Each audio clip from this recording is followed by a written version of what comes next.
Terus, ya, karena kelas sudah disiapkan oleh akademik, jadi yang perlu Bapak Ibu dosen sekalian lakukan adalah yang pertama melakukan sign in atau login menggunakan akun @senirupa.ikj.ac.id.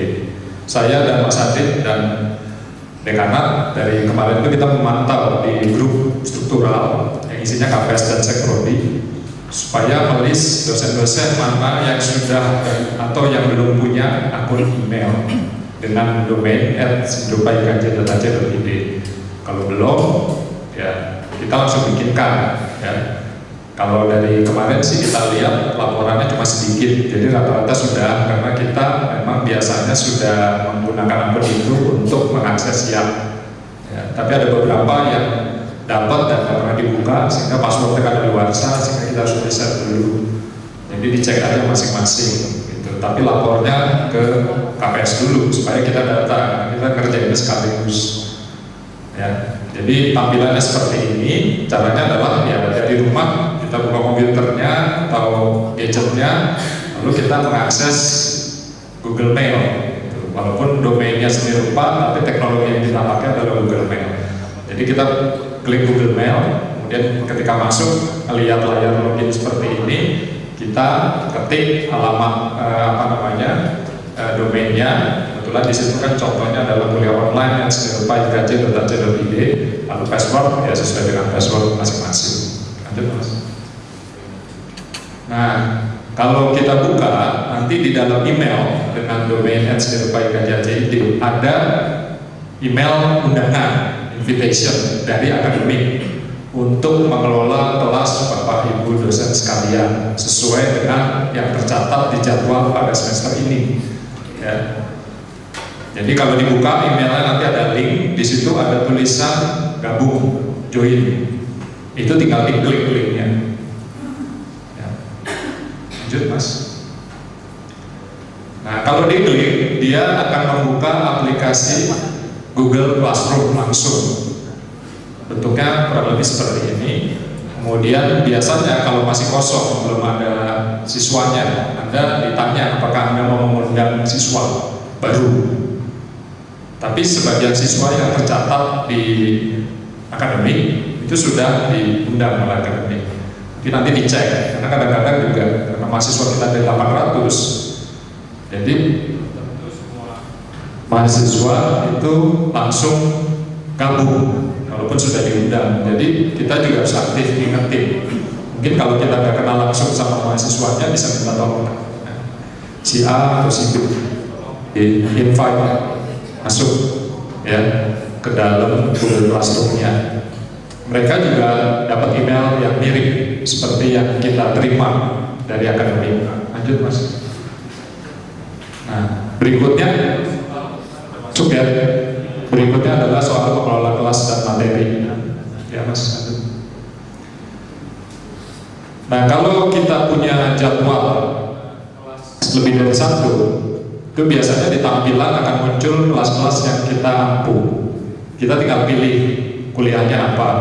Misalnya di sana contoh adalah kelas saya gitu, Mayor Multimedia Animasi. Ya, saya pilih itu, saya klik supaya saya bisa masuk ke kelas itu. Lanjut Mas. Nah, nanti begitu masuk tampilannya itu seperti ini ya. Di bagian atas itu ada itu layarnya agak pecah ya dari aku baca. Di atasnya itu ada tab, ada 4, ada forum, ada tugas kelas, ada anggota, ada nilai.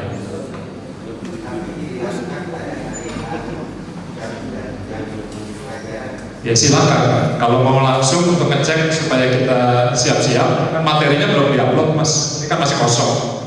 Sebaiknya sih dibuka gitu. Jadi jangan sampai kita juga pada saat hari H mahasiswanya udah banyak yang masuk terus Mas kok gak ada apa-apa, kosong isinya, kuliahnya apa.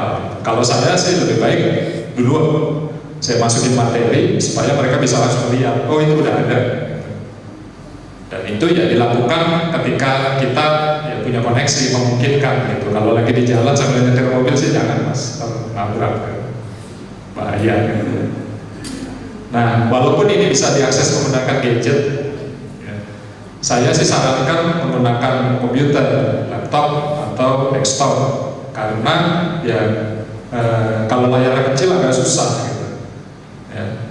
Karena memang dia bukan aplikasi mobile, dia aplikasi di Google, tapi untuk yang desktop. Nah, tampilannya seperti ini. Nah, kalau kita masuk, biasanya kita langsung dibawa ke tab pertama, yaitu forum, di mana di situ kita bisa melakukan upload materi dan lain sebagainya. Lanjut, Mas. Nah, di bagian tengah itu ada pilihan untuk membagikan sesuatu dengan kelas. Sesuatunya itu maksudnya materi kuliah. Bisa dalam bentuk teks, bisa dalam bentuk file, ya, atau apapun, ya, tergantung dari bagaimana perencanaan kuliah kita. Jadi itu bisa dipilih, lalu kita bisa memasukkan atau mengetikkan sesuatu. Lanjut, Mas. Bisa. Nah, ini langkah berikutnya, Bu. Nah, selain kita bisa memasukkan, kita juga bisa menambahkan, sisipkan atau men-attach file. Ya, filenya itu biasanya ada file ya, apapun yang bentuknya file. Ada link, kalau misalnya kita mau kasih link dari website. Ya. Ada video, tapi biasanya harus di-upload dulu ke YouTube karena YouTube punyanya Google dan lain sebagainya. Ada beberapa pilihan di situ di fasilitas tambahkan. Di bagian atas itu ada peruntukan kelas untuk apa. Di situ kita bisa atur settingnya, ditujukan ke siapa. Di situ juga ada kalau dibaca tulisan semua siswa. Karena kita bisa batasi. Misalnya kalau kelas kita dibagi per kelompok, nah kita bisa bikin grup mahasiswa sehingga hanya grup tertentu yang terima materi A, hanya grup tertentu B. Itu di custom sesuai dengan rencana kuliah masing-masing bisa. Kalau memang dibutuhkan seperti itu, nggak ada masalah. Tapi kalau enggak, berarti semua siswa. Di tempat saya nggak bedakan, sama. Jadi materi ini saya bagi untuk semua mahasiswa. Ya. Kemudian saya kasih keterangan supaya mereka tahu. Karena kalau forum nanti sudah banyak materi, kalau tidak ada penjelasannya ini materi yang mana, buat pertemuan keberapa, mahasiswanya akan bingung. Jadi saya akan tuliskan. Jadi di situ misalnya untuk minggu pertama ada materi introduksi animasi 3 dimensi. Itu saya tulis di situ. Ya, lanjut, Mas. Nah, kebetulan filenya sudah saya buat dalam bentuk PowerPoint. Jadi saya klik ditambahkan, saya pilih file. Jadi apa yang sudah kita buat selama ini, misalnya kita presentasi di kelas biasa pakai PowerPoint, ya kita tinggal masukkan, atau nggak usah bikin yang baru. Kita pakai aja. Ya. Sudah bikin slide misalnya, ya tinggal didigitalkan jadi foto digital misalnya, lalu di-attach ke sana. Bahkan kalau selama ini misalnya sudah menggunakan fasilitas Google Drive, sudah ada filenya semua, ya bisa langsung dibagikan karena di situ ada fasilitasnya. Ya. Lanjut, Mas. Ya. Kalau kita mau menambahkan sesuatu, nanti keluar pilihan seperti ini. Bisa kita klik file yang mau kita bagikan apa, itu di tombol bawah. Atau tinggal drag dan drop. Kalau kita ada di layar komputer ya, file yang mana sih taruh, nanti dia langsung upload sendiri. Sama lah kurang lebih, sama kalau kita melakukan membuat attachment, ya, sisipan di dalam email. Prosedurnya sama. Lanjut, Mas. Kalau file itu ada di komputer kita atau di gadget kita, ya kita cari di directory mana, lalu kita attach. Ya. Lanjut, Mas. Lalu kalau sudah, dia akan seperti ini. Kalau dia sudah selesai, karena ini online ya, biasa butuh waktu tergantung koneksi dan besar filenya. Lalu ada perintah upload. Kalau ada beberapa file, ya kita bisa menambahkan. Misalnya ada fasilitas tambahkan. Kalau cuma satu, ya satu aja. Nah, kita klik yang upload yang ada tanda biru, lanjut, Mas. Kemudian kita bisa pilih apakah materi ini mau langsung kita posting saat itu juga, atau kita jadwalkan. Misalnya kita mempersiapkan kelas sehari sebelumnya untuk 2 minggu ke depan. Nah, kita bisa postingan yang nomor berikutnya kita jadwalkan. Jadi dia baru akan aktif ada di tampilan mahasiswa ketika jadwalnya sudah muncul. Misalnya kita posting Selasa, tapi untuk hari Rabu. Kalau mahasiswa kita lihat di hari Selasa, muncul. Tapi kalau nanti di hari Rabu, materi itu baru akan muncul. Ya. Lanjut. Nah, kalau sudah diupload, dia akan muncul di tab forum seperti ini. Itu ada filenya yang saya buat, bentuknya PPT, lalu ada penjelasannya, materi introduksi karena dia minggu pertama. Nah, di bawah itu semua anggota kelas bisa komentar, kita sebagai dosen maupun mahasiswa. Jadi diskusinya, asistensinya, tanya jawabnya ada di situ. Tinggal dipilih yang di bawah tuh ada ikon orang. Kita ketik sama kayak kita kalau ketik di WhatsApp atau di Messenger. Nanti dia akan muncul, bentuknya threaded, jadi bersusun ke bawah. Yang paling duluan di atas, yang berikutnya, dan seterusnya. Lanjut. Ya. Yang diskusi itu mas untuk per materi. Iya, untuk per materi. Ya, sebaiknya gitu supaya nggak bingung. Ya. Kemudian mahasiswa juga bisa komen kan, misalnya di situ ada pertanyaan dari mahasiswa saya, ya ini Dami aja sih karena saya kertas kemarin. Misalnya di dalam materi ada tugas, gitu, atau saya sudah memberikan tugas, lalu dia akan tanya, gitu, ini tugas buat kelompok kan, satu kelompok berapa orang? Biasanya mahasiswa kan tanyanya seperti itu, ya kita bisa langsung jawab di bawahnya. Ya. Lalu juga buat kita sendiri akan ada notifikasi kalau ada pertanyaan atau komentar dari mahasiswa kita di email kita yang @seniorupayikj.ac.id itu, atau kalau kita lagi buka dia akan muncul notifikasi di atas forum diperbarui atau ada pesan diperbarui. Kurang lebih seperti itu. Lanjut mas. Nah kalau sudah nanti bentuknya threaded seperti ini. Jadi mahasiswa saya tanya lalu saya jawab. Terus ya. Dan ini bisa dilihat oleh seluruh kelas. Jadi diskusinya tidak personal. Ya. Nanti ada juga komentar yang sifatnya pribadi, yang hanya mahasiswa tertentu yang bisa lihat dan kita. Lanjut. Nah, selain urusan mengelola materi, dan kita juga bisa mengelola anggota kelas. Jadi walaupun kelas itu sudah ditambahkan oleh akademik, nanti kalau misalnya ada dari anggota kelas yang belum atau mahasiswa kita yang belum aktif, kita bisa ikut langsung. Kalau kita mau, ya, kita bisa tambahkan. Caranya seperti ini. Lanjut mas. Nah, mengelola anggota kelas ini tidak dengan mahasiswa. Tadi ada pertanyaan dari Mas Ilman, untuk dosen lain gimana? Nah, kalau di akademik sesuai yang kecatat, tim dosennya itu sudah ditambahkan sebenarnya. Tapi kalau misalnya belum pun kita bisa tambahkan sendiri juga melalui tab di mengelola anggota kelas di anggota. Jadi di atas ada guru, di bawah ada siswa. Kalau kita mau tambahkan dosen, karena dosen tampilannya nggak sama kayak mahasiswa, itu kita pilih yang atas guru. Itu saya bisa nambahin.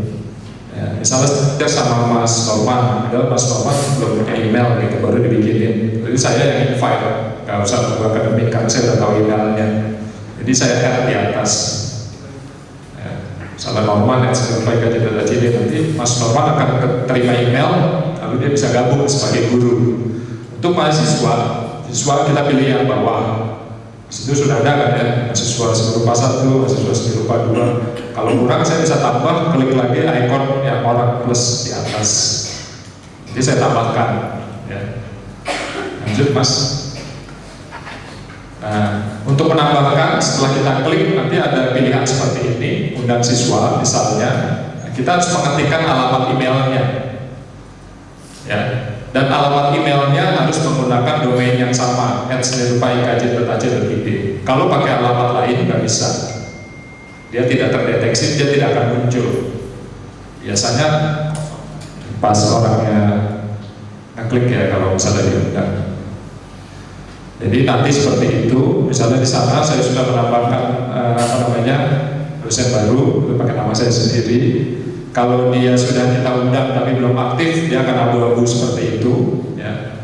Yang di sebelahnya, sementara mahasiswanya karena sudah di-invite, sudah gabung, dia sudah aktif, dia ada yang tampilannya tidak grey out lagi ya, muncul semua. Lanjut mas. Selain itu, anggota kelas juga bisa kita undang melalui kode kelas. Kalau kita misalnya belum tahu emailnya, katakanlah. Dia yang kita undang itu bisa kita kasih kodenya.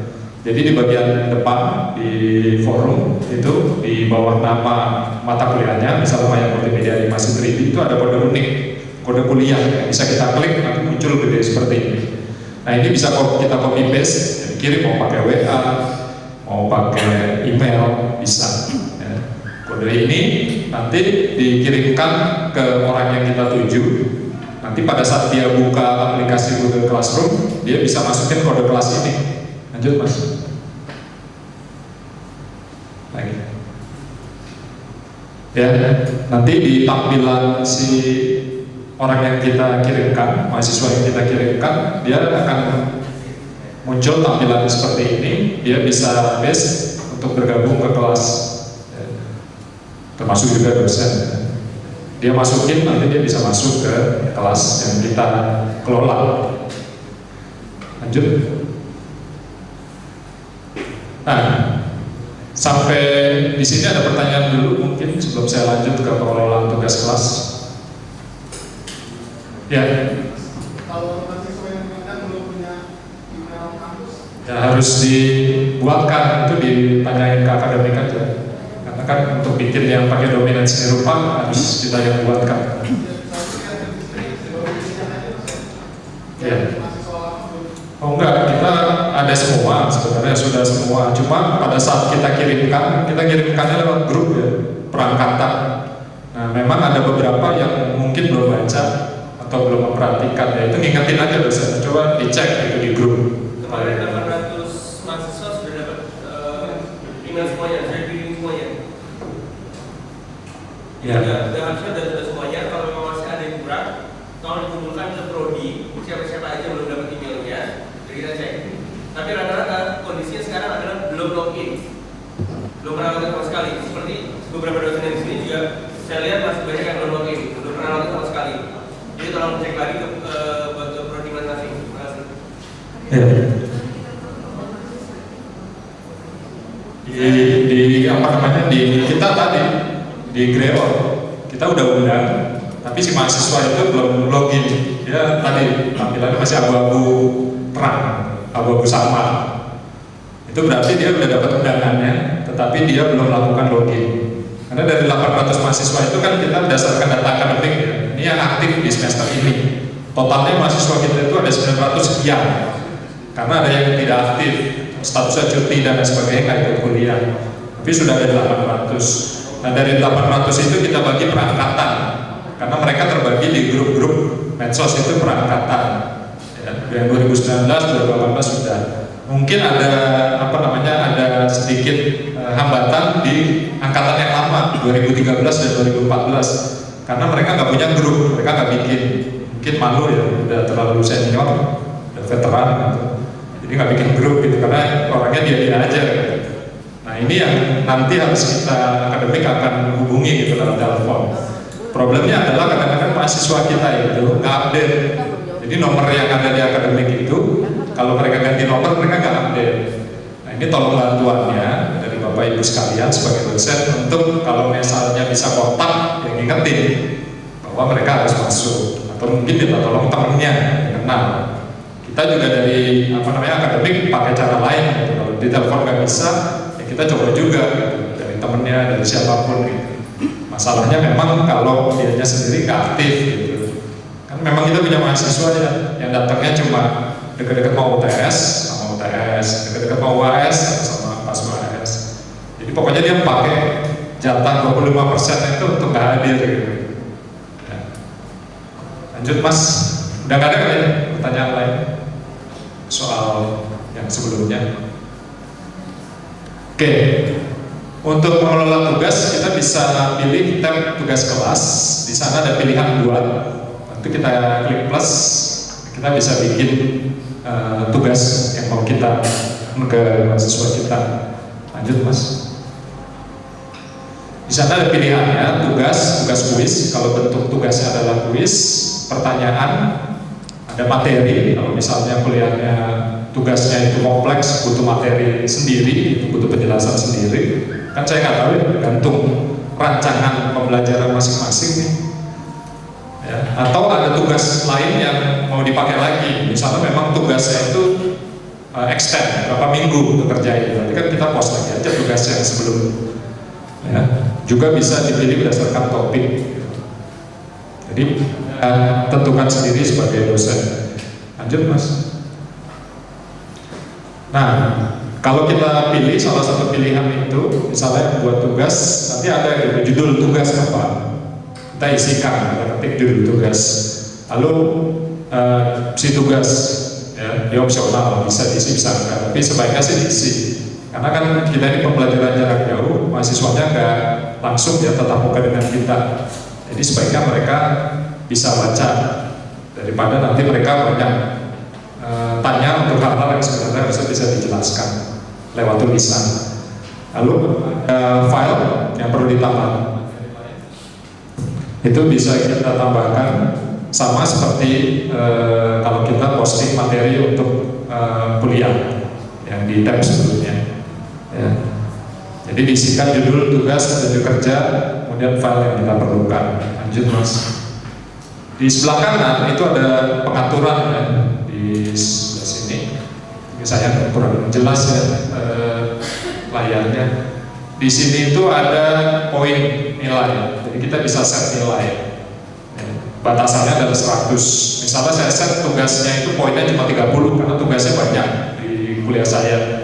Jadi kalau mereka mengerjakan tugas ini, mereka dapat poin 30 maksimal. Ya, kalau separuh saya kasih 20, kalau jelek saya kasih 10. Saya bisa set di sini aturannya. Kemudian batas pengumpulan. Di sini bisa di set tanggalnya, nanti akan muncul kalender untuk set tanggal.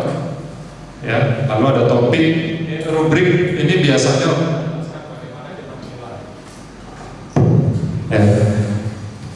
Kalau mahasiswanya butuh dijelasin lagi. Biasanya sih mahasiswa IKJ jarang ada yang nanya soal detail-detail kayak persentase nilai. Selama kitanya siap. Tapi kalau kitanya nggak pernah jelasin di kontrak kuliah, biasanya Pak Wel saya tanya. Kosen ini. Pengalaman saya sih biasanya terima-terima aja selama lulus.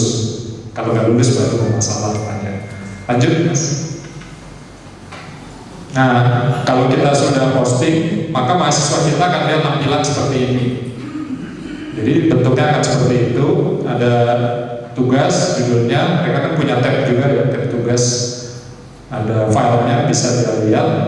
Kemudian ada tombol mereka untuk submit tugas yang sudah mereka kerjakan. Ya, tapi itu dari sisi mahasiswa. Kita lihatnya dari sisi kita akan lihat ini. Kan di sana ada M ya, itu mahasiswa. Lanjut Mas. Nah di kita lihatnya begini. Kalau sudah kita kirim tugas, sudah kita posting tugas, maka akan ada informasi seperti ini. 1 diserahkan, 1 diterima. Kebetulan saya kan di kelas itu punya 2 mahasiswa ya. Nah, mahasiswanya 1 menyerahkan tugas, rajin dia sebelum deadline. Nanti ada informasi di sini.